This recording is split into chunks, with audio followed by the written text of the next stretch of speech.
नमस्कार, मैं हूं श्रवण तंबोली और आप देख रहे हैं गुनाह। इश्क में कौन बता सकता है कि किसने किससे सच बोला है। अहमद मुश्ताक का यह लिखा शेर आज सच साबित हो रहा है। दरअसल जिस रफ्तार से देश में पतियों की हत्या हो रही है वो समझ से परे है और इसी कड़ी में एक और वारदात जुड़ गई है। मेरठ पहले से नीले ड्रम को लेकर बदनाम हो चुका है और मेरठ में ही कुछ ऐसा एक बार फिर से हो गया कि पूरा पति समाज डरा हुआ है। इस रिपोर्ट को आप देखिए।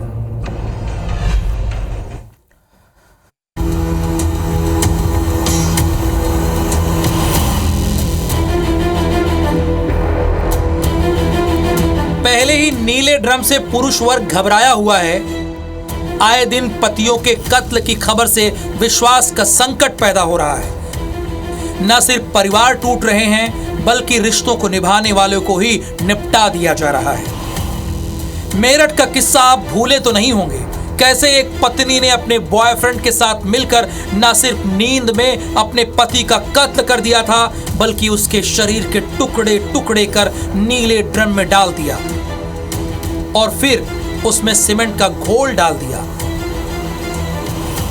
अभी पूरा देश और इस देश का पति वर्ग इस सदमे से उभरा भी नहीं था कि मेरठ से ही एक ऐसा वाकया सामने आया जिसने एक बार फिर से पूरे पति समाज को डरा दिया। मेरठ के बहसूमा इलाके में एक पत्नी ने अपने बॉयफ्रेंड के साथ मिलकर सोते वक्त पति का गला घोट दिया जिससे उसकी मौत हो गई। इतना ही नहीं, इस हत्या को हादसा दिखाने की कोशिश में उसने लाश के नीचे एक जिंदा सांप को दबा दिया।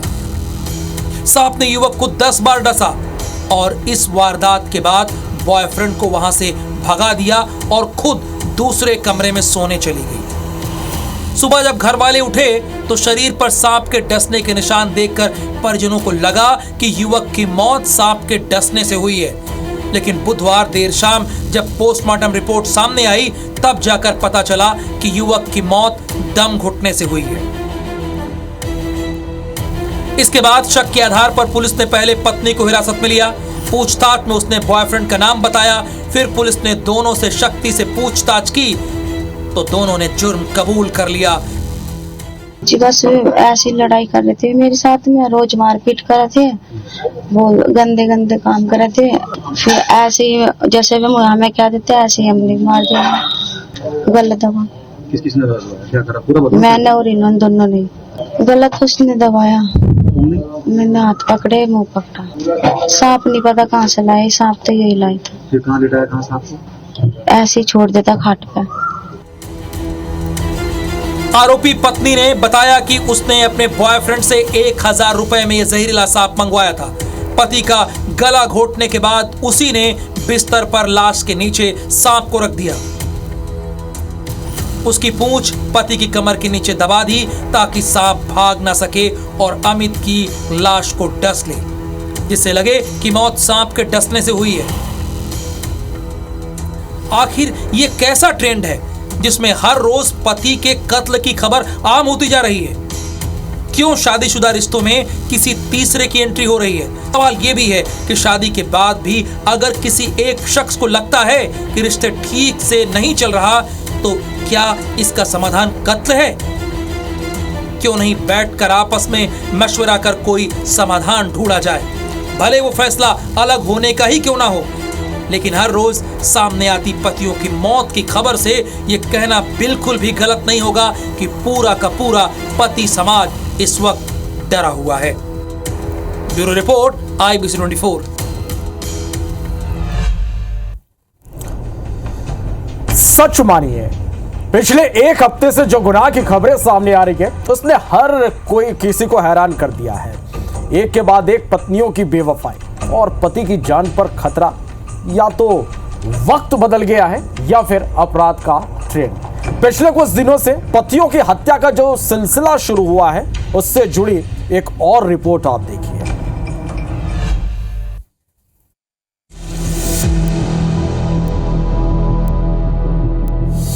पहले ड्रम ने फैलाई दहशत,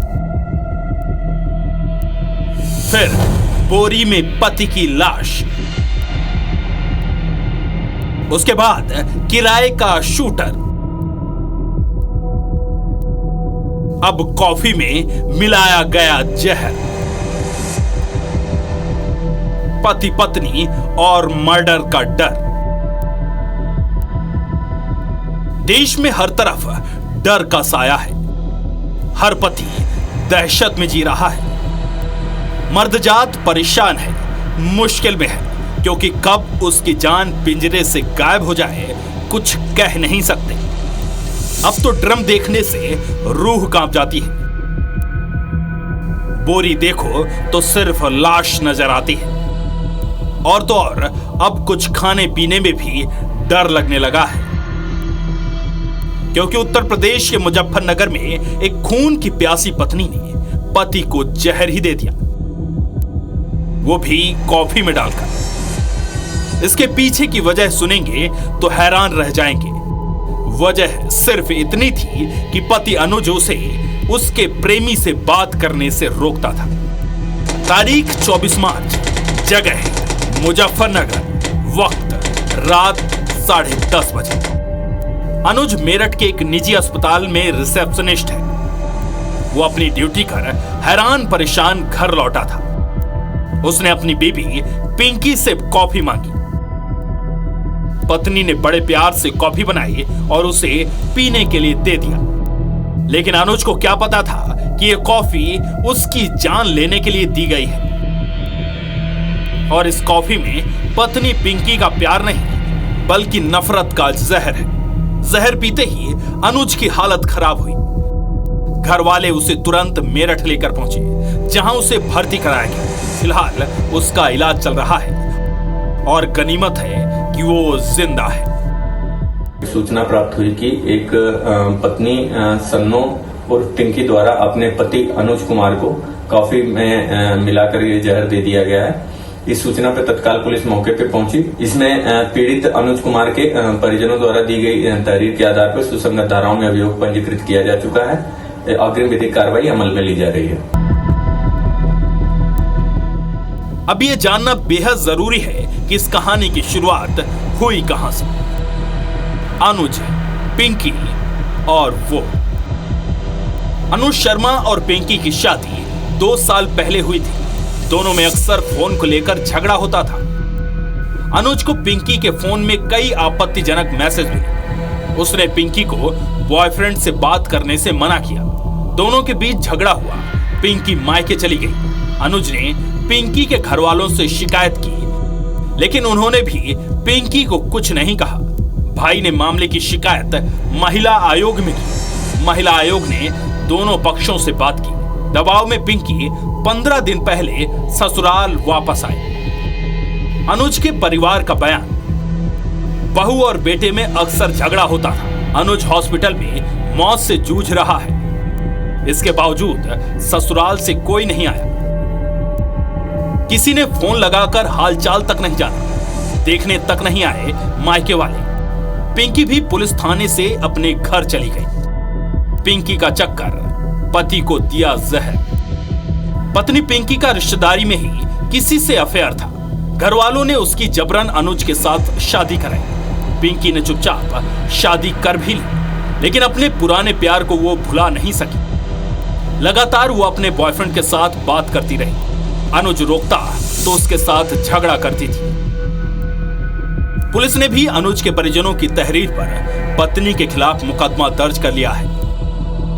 पुलिस का कहना है कि जांच कर आगे की कार्रवाई की जाएगी। लेकिन पिंकी की इस जहरीली कॉफी ने न सिर्फ अनुज बल्कि कितने पति और पत्नियों की जिंदगी में जहर घोल दिया है, इसका अंदाजा भी नहीं लगाया जा सकता। एक के बाद एक खूनी पत्नियों से जुड़ी और पतियों की जिंदगी खत्म होने की ये खबरें अब डराती हैं। चैन से सोना तो दूर, इंसान चैन से सांस भी नहीं ले पा रहा, क्योंकि मेरठ, जयपुर, औरैया और ग्वालियर के बाद अब मुजफ्फरनगर की स्टोरी भी इस खूनी दास्तान में जुड़ गई है।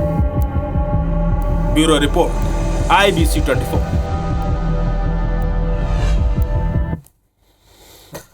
क्या कोई खुद की सुपारी दे सकता है? क्या कोई अपनी ही मौत की तारीख मुकर्रर कर सकता है? ऐसा हुआ है। सरगुजा में, जहां एक बिजनेसमैन ने न सिर्फ अपनी हत्या की सुपारी दी बल्कि उसके लिए हथियार भी मुहैया कराया। यकीन नहीं हो रहा होगा, लेकिन इस रिपोर्ट को आप देखिए।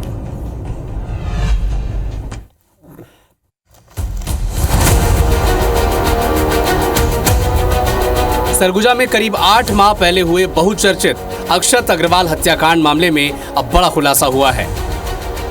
नार्को टेस्ट, ब्रेन मैपिंग और पॉलीग्राफ टेस्ट में आरोपी ने ये कबूल किया है कि जिसका मर्डर हुआ था उसी ने खुद हत्या करवाने के लिए 50,000 रुपए, सोने की चेन, सुपारी के तौर पर दी थी। और इतना ही नहीं, उसी ने हथियार भी मुहैया कराया था। यानी अक्षत अग्रवाल ने खुद ही अपनी हत्या की सुपारी दी थी। शहर के गांधीनगर क्षेत्र में एक हत्या हुई थी जिसमें अक्षत अग्रवाल को संजीव मंडल ने मारा था। इस पे स्टोरी ऐसी बनी थी कि आरोपी ने बताया था कि अक्षत अग्रवाल ने ही वेपन लाया था और उसी ने मारने के लिए उसको बोला, साथ ही साथ कुछ पैसे दिए और अपने शरीर के गहने दिए। दरअसल 20 अगस्त 2024 को गांधीनगर थाना इलाके में एक युवा व्यवसायी का शव उसकी ही गाड़ी से बरामद किया गया था। पुलिस ने जब जांच शुरू की तो पता चला कि संजीव मंडल नाम के युवक ने अक्षत नाम के बिजनेसमैन की हत्या की है। मगर जब पुलिस ने आरोपी को हिरासत में लेकर पूछताछ शुरू की तो पता चला कि अक्षत के कहने पर ही आरोपी ने उसकी हत्या की है और मृतक ने खुद ही अपनी सुपारी दी थी। ये बात किसी को हजम नहीं हुई। इसके बाद आरोपी का नार्को टेस्ट, पॉलीग्राफ टेस्ट और ब्रेन मैपिंग की गई। इस दौरान कई सवाल पूछे गए जिससे ये साबित हो गया कि अक्षत अग्रवाल ने खुद ही अपनी हत्या की सुपारी दी थी। आरोपी ने प्रथम दृष्टया हमारे सामने रखी थी, जिसके हिसाब से हमने विवेचना की थी। उसी की स्टोरी की पुष्टि हुई है गांधीनगर के रिपोर्ट के पश्चात, जिसमें ब्रेन मैपिंग, पॉलीग्राफ और नार्को टेस्ट में जो स्टोरी, जैसा कि आरोपी ने बताया था कि अक्षत अग्रवाल ने ही वेपन लाया था और उसी ने उसको मारने के लिए बोला, और साथ ही साथ ये भी बताया कि आप गहने रख लो और पैसे भी ले जाओ। हालांकि अब भी एक जानकारी साफ नहीं हो पाई है कि आखिर अक्षत अग्रवाल ने खुद को मारने की सुपारी दी क्यों। अभिषेक सोनी, IBC 24, अंबिकापुर। दतिया में 15 अप्रैल को कोतवाली थाना क्षेत्र में एक सुभाष नाम के शख्स की गोली मारकर हत्या कर दी गई थी और इस मामले में अब हत्या से पहले का फुटेज भी सामने आ चुका है, जिसमें 6 से 7 लोग सुभाष से मारपीट करते हुए दिखाई दे रहे हैं। मारपीट के दौरान पड़ोस के कुछ लोग वहां पहुंचे और उन लोगों ने बीच बचाव किया, तो बीच बचाव के बाद सुभाष जैसे तैसे वहां से निकल गया, लेकिन आरोपियों ने फिर सुभाष को पकड़ लिया और दूसरी जगह भी आरोपी सुभाष की मारपीट करते CCTV में दिखाई दे रहे हैं।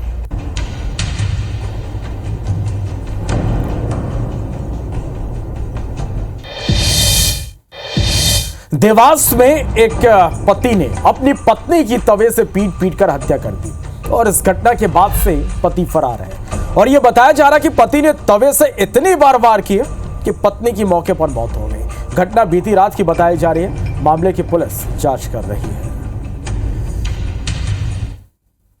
तो 11 बजे के आसपास मेरे पास फ़ोन आया कि तेरे भाई ने तेरी लाड़ी को मार डाली। अच्छा। तो मेरी पत्नी बचाने गई भी, बचाव में मेरी माँ भी वहीं सती थी। हाँ। तो उठाने गई कि वह कि छुड़ा कहीं कि तो वह छुड़ाने गई तो पैर में कब लगी गई यहाँ की जगह पर दियो। तो वो घर में विवाद हुआ ऐसा अभी प्रथम दृष्टया पता लगा, बाकी इन्वेस्टिगेशन अभी जारी है और कुछ तवेज का यूज़ करके उनकी डेथ हुई है, इसमें उनका वार किया है। यहाँ की आरोपी घटनास्थल से फरार है, लगातार रस्सी जारी है और शीघ्र इसमें इन्वेस्टिगेशन आगे बढ़ाएगी। तो गुना में यहाँ रुकेंगे एक छोटे से ब्रेक के लिए।